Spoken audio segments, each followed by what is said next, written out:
Hello, j'espère que tu vas bien. Moi ça va, je te retrouve aujourd'hui dans une nouvelle vidéo. Ce sera une vidéo conseil, donc je vais répondre à un message d'une de mes abonnées. Donc qui a besoin de nos conseils. Elle vit une situation que je pense plusieurs personnes pourraient vivre, donc c'est parti. Alors tout d'abord, je te remercie de prendre le temps de me... Je connais un garçon depuis 2 ans. Nous n'habitons pas dans la même ville. Lui est de Paris et je suis de l'Est de la France. Nous sommes tous les deux de la même origine, mais pas de la même région en Algérie. Je n'ai aucun doute concernant le fait qu'il soit l'homme de ma vie, et inversement. Le problème étant le suivant. Comment annoncer à mes parents que je fréquente quelqu'un, la grande question, que j'aime un homme qui ne vit pas dans la même ville que nous? Mon copain ne travaille pas, du moins il ne parvient pas à trouver du travail en Île-de-France. Je redoute aussi le fait que mon copain ne soit pas originaire de la même région que la mienne, et elle me met entre parenthèses, certaines familles rencontrent des conflits très sérieux à ce sujet. Je te remercie, continue, j'adore ce que tu produis. Merci à toi. Du coup, il y a plusieurs problématiques entre guillemets. Donc, de 1, tu es algérienne, vous n'êtes pas de la même région en Algérie. De 2, il ne travaille pas. Et de 3, il habite à Paris, donc en Île-de-France plutôt, et toi dans l'Est de la France, donc vous n'êtes pas du tout au même endroit. La première question que tu m'as posée, c'est comment annoncer à tes parents que tu connais quelqu'un, et la deuxième, c'est comment annoncer un peu les autres choses que tu m'as dit juste après. C'est toujours la grande question qui est de comment annoncer, donc moi-même, t'as dû voir mes vidéos, j'ai pas réussi, mais d'un point de vue extérieur, je pense que la manière la plus simple, je sais pas si t'as des frères et sœurs ou pas, et qui sont plus âgés, ouais, parce que si t'as des petits frères et sœurs, ça le fait moins, mais peut-être un peu plus âgés ou à peu près du même âge que toi,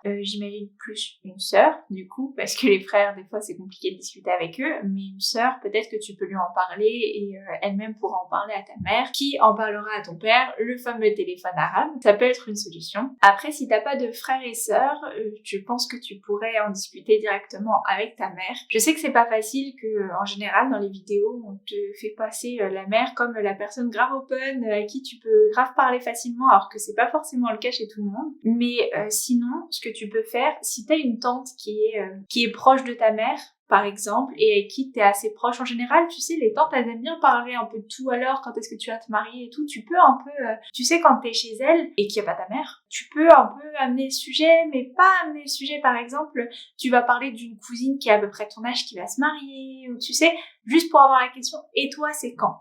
Tu vois, et les tantes, elles aiment trop les exclusivités, donc tu peux dire oui, bah justement, voilà, je connais quelqu'un, mais je sais pas comment l'annoncer, est-ce que tu pourrais m'aider, et tout ça. Puis en général, les tantes, elles aiment trop faire ça, elles kiffent trop faire ça.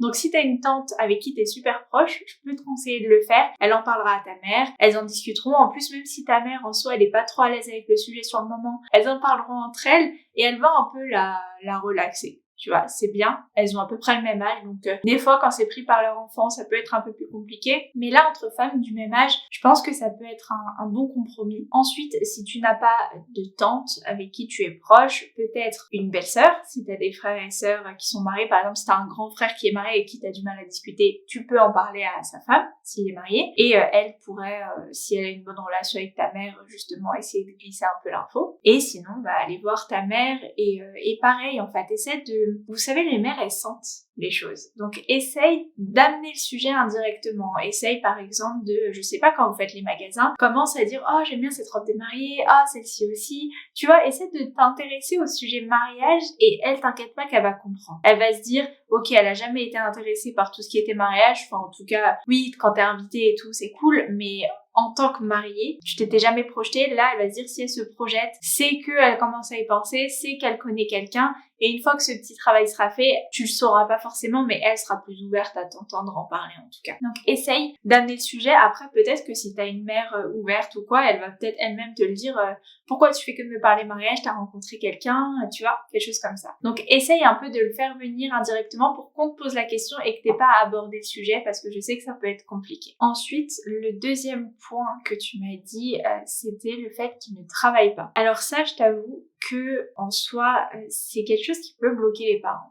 Quand on parle mariage, ils ont besoin d'être rassurés, je sais que t'as 21 ans, ils ont besoin d'être rassurés, et surtout quand ils laissent partir leur fille qui est assez jeune, ils ont besoin de se dire ok, elle est en sécurité. Sécurité tant sur le plan physique, je dirais, mental et financier aussi, ça passe par là. Même si toi, je sais pas forcément, mais même si toi t'as une énorme paye, eux s'en fichent. Ils vont vouloir voir que ton mari peut prendre soin de toi sur le plan financier. Après par la suite, je pense qu'ils s'en mêleront pas, mais au début, c'est important quand même de savoir que voilà, il y a ce truc-là, ce socle en base de votre couple, je dirais. C'est important pour eux et ça peut être un frein, je t'avoue. Après, je pense que si je pouvais te conseiller, ce serait peut-être d'attendre qu'ils trouvent quelque chose parce que là, comme tu m'as dit, t'as 3 points clés qui peuvent être un frein et celui-ci, ça peut être l'excuse ultime en fait de dire bah il a pas de travail, comment il va financer un mariage, comment vous allez même pas pouvoir prendre un appartement, vous allez, tu vois, c'est un peu l'excuse facile qu'on pourra donner pour refuser ou pour repousser le mariage. Donc je te dirais, essaie de faire en sorte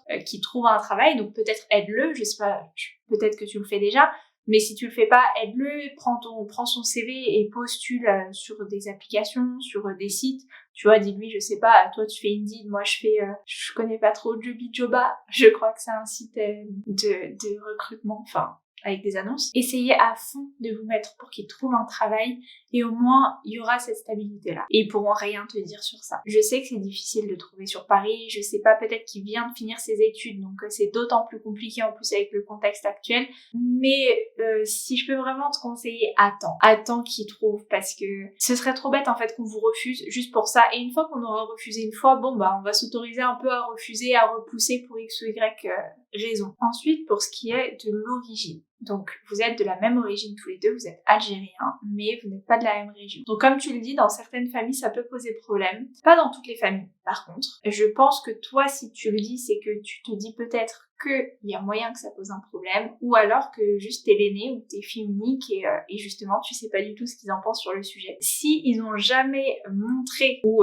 dit quelque chose dans ce sens-là, dis-toi que c'est ok. Je pense qu'ils savent, ils sont en France, ils savent très bien que c'est difficile de trouver quelqu'un de la même région. Après t'en as qui restent un petit peu fermés dans leur bulle, mais je pense que c'est important aussi de leur faire ouvrir les yeux et là de pas te mettre en position de j'ai fait une erreur entre guillemets ou j'ai fait une bêtise parce que j'ai pas la personne qui vient de la région. Mais dis-toi que t'es en France, à un moment donné, que c'est déjà difficile de trouver quelqu'un qui est du même pays que toi d'origine, et en plus, si tu dois affiner à la région, au village, on s'en sort plus. Donc même si jamais il venait à te dire quelque chose comme ça de oh mais on n'est pas du même village, de la même région et tout ça, tu les remets à leur place gentiment, mais tu leur fais voir la réalité des choses. Tu leur dis écoutez, vous à votre époque, vous étiez dans le pays. C'était facile. Toutes les personnes que tu rencontres, ils sont du même village, ils sont de la même ville, de la même wilaya, tout ce que tu veux. Mais nous, on est en France. T'es venu vivre en France. Tu sais très bien que toutes les origines sont mélangées. J'ai réussi à trouver un Algérien. Déjà, c'est très bien. J'aurais pu te ramener tout et n'importe quoi comme origine. Mais j'ai réussi à rester dans notre origine, dans nos traditions.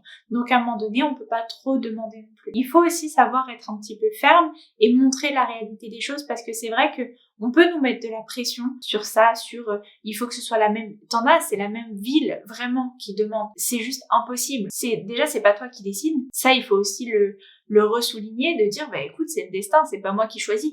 Bien sûr que si je voulais choisir, j'aurais pris quelqu'un de la même ville, du même quartier, même si tu veux. Mais c'est pas le cas, c'est pas moi qui choisis, c'est le destin. Donc sur ça, on peut pas me le reprocher. Vraiment, trouver déjà quelqu'un que la bonne personne pour toi soit quelqu'un de ton origine, c'est déjà très très bien. Et pour certains, il faut juste leur ouvrir les yeux.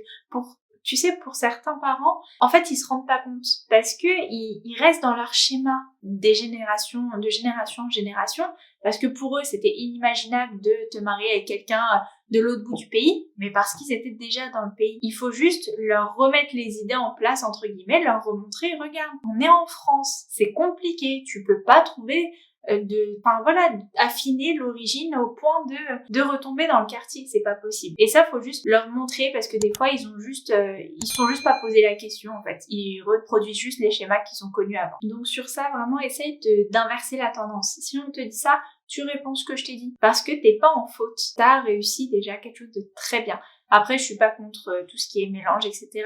Mais je te dis en fonction de ce que tes parents voudraient, déjà, entre Algériens, c'est déjà très très bien. Ensuite, pour ce qui est de la distance, alors là, ça va être, je dirais pas plus compliqué, mais je pense qu'il y a tout un travail en amont à faire avant de leur annoncer. Ça va être de te préparer à toutes les questions qu'on va te poser. Je sais pas si t'as déjà fait du commerce, mais il va falloir faire une grille de réponse aux objections. Si tu connais pas, c'est une grille, un tableau où tu vas mettre toutes les objections qui pourraient te donner.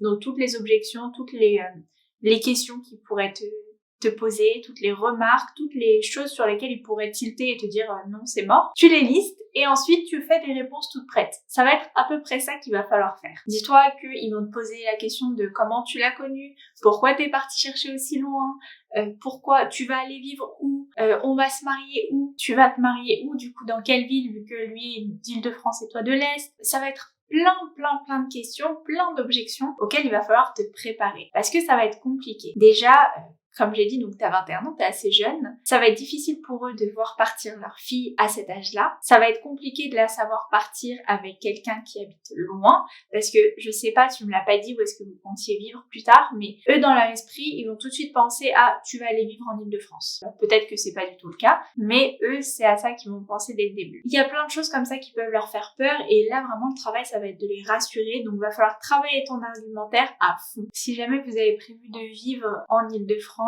bon, là ça va être un petit peu compliqué de l'annoncer, mais je pense que ce que tu pourrais dire à tes parents, c'est de pas lui mettre la raison de ton départ sur le dos, même si c'est le cas. Tu pourrais par exemple dire à tes parents, dans tous les cas, que ce soit lui ou pas lui, je comptais aller vivre en Île-de-France plus tard, pour X ou Y raison, enfin pour tes raisons, quoi, le travail, peu importe. Donc ça, tu pourrais leur dire. S'ils te disent oui, mais voilà, tu vas quitter l'Est de la France, tu vas partir loin, etc., tu peux leur dire, mais dans tous les cas, c'était prévu ça. Dans tous les cas, je veux partir en Île-de-France. Donc, c'est pas mon mariage qui va changer quoi que ce soit. Dans tous les cas, même si je suis pas mariée avec lui, je compte y aller. Donc, comme ça, déjà, ils vont se dire que c'est pas le mariage qui va déclencher ton départ, mais c'est juste ta propre volonté. Donc, déjà, ils vont pas mettre cette frustration sur lui. Je sais pas si tu vois ce que je veux dire. Ensuite, pour le mariage, ce que je te conseille de faire, même si on n'y est pas, c'est par exemple, vu que tu auras toujours des côtés de famille qui pourront pas se déplacer. Donc tu pourrais faire le mariage religieux chez toi, donc tu fais une jolie fête, enfin dans ta ville, tu fais une jolie fête et le mariage civil chez lui. Comme ça, au moins, chacun a eu sa fête. Si par exemple, t'as des oncles, des tantes qui peuvent pas se déplacer jusqu'en Île-de-France, bon bah au moins ils auront assisté au religieux. Et inversement, si lui de sa famille, il a des oncles, des tantes, enfin peu importe, qui pourront pas se déplacer, au moins ils assisteront au civil. Donc il y aura pas de frustration de la part des familles. Essaye aussi au moment où ils vont vouloir le rencontrer, ou tu peux même le proposer directement pour montrer un petit peu, tu sais, que la distance c'est pas trop un frein. Je sais pas si tu vois, par exemple, eux ils vont se dire oh là là, l'Île-de-France est super loin, elle va jamais venir nous voir plus tard, etc. Si encore une fois tu vas vivre là-bas plus tard, si par exemple tu dis oui voilà, bah si vous voulez ce week-end il vient vous voir, il vient vous rencontrer, en fait ils vont se rendre compte que en un claquement de doigts, ton copain peut venir. Donc ça veut dire potentiellement, quand tu seras marié, en un claquement de doigts, tu pourras revenir à la maison. Tu pourras leur rendre visite sans problème. Et ça, je pense que ça peut vraiment les rassurer. À l'inverse, si vous comptez venir vivre dans l'Est de la France, donc vers chez tes parents, bah rassure-les justement. Tu peux leur dire, bah justement, il est intéressé. Seulement si c'est vrai, hein, attention.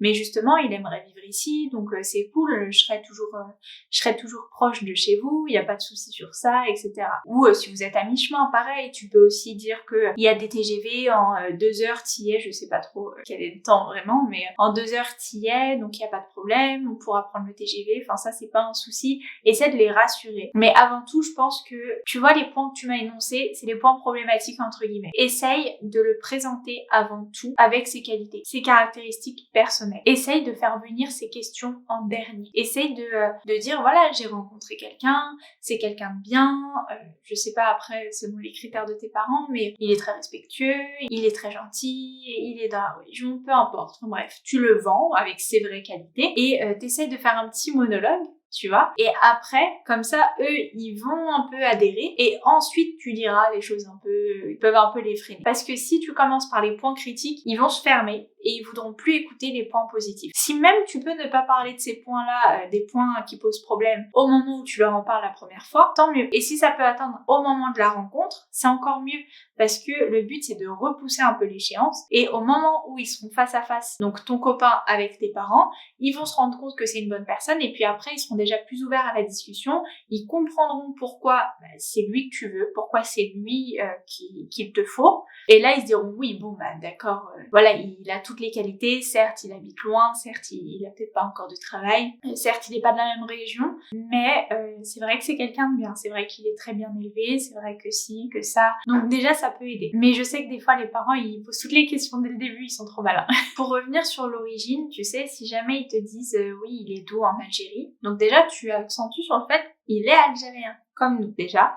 Et ensuite, s'ils te disent oui, il est doux, donc tu vas dire sa région, ils vont dire ah ouais quand même et tout ça. Essaie de dédramatiser en disant, tu sais, un petit peu sur ton humour, mais en disant bah, tu veux pas non plus que j'aille chercher le voisin de la maison. Enfin, comment tu veux que je le trouve? On est enfin, j'allais dire on est à Paris ici, non? On est dans l'Est, hein. À un moment donné, ça court pas les rues non plus. Tu vois, en gros, il faut que t'aies de la répartie pour leur montrer que, en gros, c'est leur critère est exagéré en soi. Encore une fois, vraiment, si jamais ils t'ont jamais fait la réflexion, dis-toi que tous les parents ne sont pas comme ça. Moi, je sais que mes parents, ils s'en fichent complètement de la région d'où vient mon mari. Ils ont conscience que, à un moment donné, on est algériens tous les deux et c'est déjà très très bien. Et je pense même, si c'était le Maghreb, mais c'est vrai qu'il y a toujours une petite préférence pour l'Algérie. Mais oui, c'est jamais venu sur la table de, oh, tu viens d'Alger. Non, il est, pour tout te dire, enfin mon mari est algérois et à moitié kabyle, bah à aucun moment ils vont valoriser plus le côté kabyle que le côté algérois, quoi.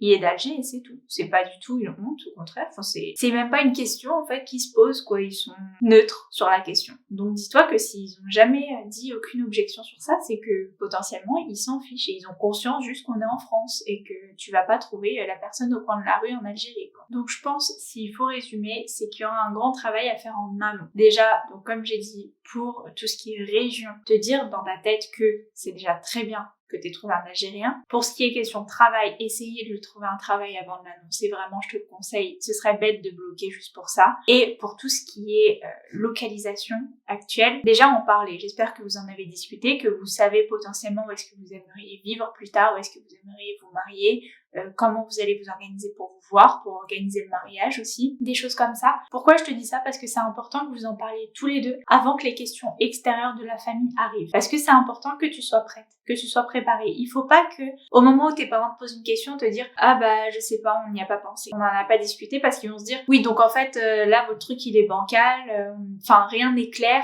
Reviens plus tard, tu vois, affinez vos trucs et ensuite reviens plus tard. Tu vois un peu ce que je veux dire? Il faut vraiment que vous soyez ultra solide, parce que certes ça peut être un petit peu difficile à faire accepter, comme ça peut passer comme une lettre à la poste, encore une fois, mais il faut être prêt, c'est tout. Ensuite, sur le moment, au moment de l'annoncer, donc par n'importe lesquels des biais que j'ai pu te proposer, mets-toi dans un mood où c'est quelque chose de positif, tu leur annonces quelque chose de bien, que tu veux te marier, chaque parent veut voir son enfant se marier, c'est une fierté, il faut pas l'oublier, parce que souvent on stresse tellement qu'on a l'impression qu'on va annoncer une bêtise qu'on fait, alors que non, c'est quelque chose de positif, c'est un mariage, c'est tu veux faire les choses bien, tu veux officialiser, c'est quelque chose d'honorable, c'est pas quelque chose de négatif. Et c'est vrai qu'on a tendance à penser le contraire des fois, ou à se mettre dans un état d'esprit comme si on faisait le contraire, mais non. Donc essaie d'être avec plein de good vibes. Moi je te les envoie, en tout cas je t'envoie toute ma force, parce que je sais que c'est une étape qui est pas facile, et j'espère vraiment que ça va bien se passer et t'avoir aidé aussi. Donc voilà, j'espère que la vidéo t'a plu, qu'elle vous a aidé, et moi je vous retrouve très très vite dans une prochaine vidéo. Ciao!